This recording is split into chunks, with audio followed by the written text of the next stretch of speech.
بسم الله الرحمن الرحیم. زه شبیر احمد امین یم او تاسو ته په نننۍ ویډیو کې ښه راغلاست یم. دوستانو زموږ نننۍ ویډیو بیا هم د دې پسې په اکسل پروګرام کې یوه فرموله ده او چې هغه ته پراپر وایي.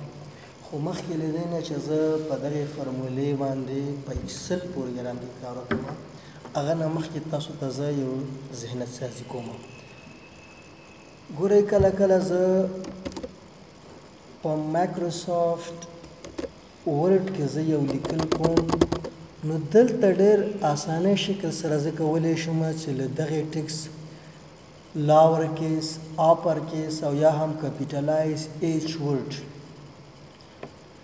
ټول یا اپر کیس ته واړوم یا لور کیس ته واړوم، او یا هم کله داسې وکړم چې اول حروف دې غټي و نور دې ټول واړوي. خو هر کله چې همدغه کار زه غواړم چې په اکسل کې وکړم، زه به د مشکل سره مخ شم. مشکل به البته هغه چا دپاره وي چې هغوی مخکې دغه طریقه نه وي زده. که طریقه هم زده کړله بیا به انشاءالله مشکل نه وي. راځم دلته ما یو ریپورټ یو نمونه مخکې د مخکې نه جوړ کړی ده، په همدغې باندې غواړو کار وکړو. ما سره نیمز دي، فادر نیمز دي او آی ډي ده. زه غواړم دا نیم کې چې ما سره کوم نمونه دي یا په دې فادر نیم کې چې کوم نمونه ما سره دي، د دې اول حروف دې باید غټ اوسېږي. د هر نوم اول حروف باید غټ وي او نور واړه وي.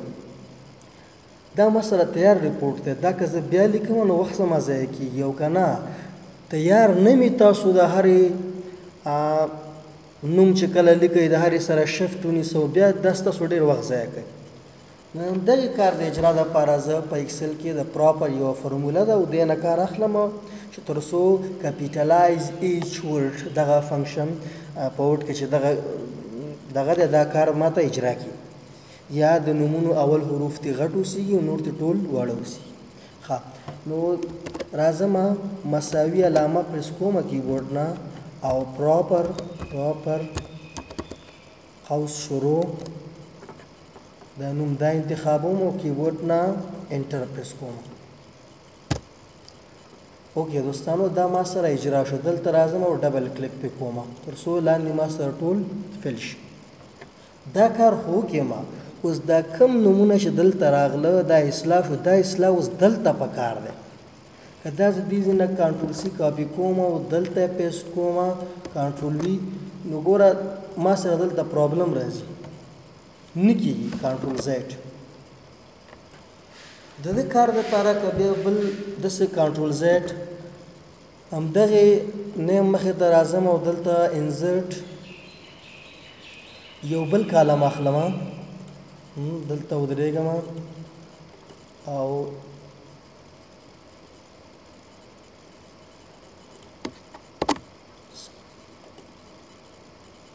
انزرټ، نو ما سره یو بل کالم انزرټ شو. وبخئ دا کالم زه غواړم دې ځای کې راولم. انزرټ کالم مې پکار دی. نو دلته ما سره یو کالم ډرا شو. زه غواړم اوس همدغه فرموله دلته اپلای کړم، نو مساوي پراپر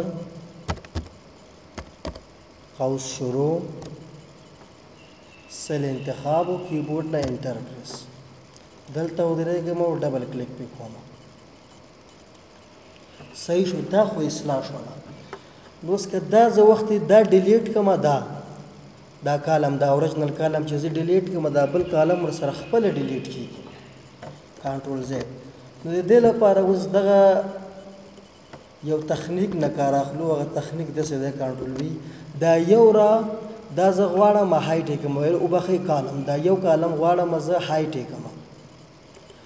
دا کالم چې کله هایټ شو نو اوس زما هغه مشکل رفع شو. دا فادر نیم سره همداسې، نو کله چې دا اوس موږ غواړو پرنټ یې کړو، هغه تکرار پکې نه راځي، او زموږ مشکل پکې حل شو. نو خدای پاچا دې وکړي چې په دې باندې تاسو پوه شوي یئ. تر بیا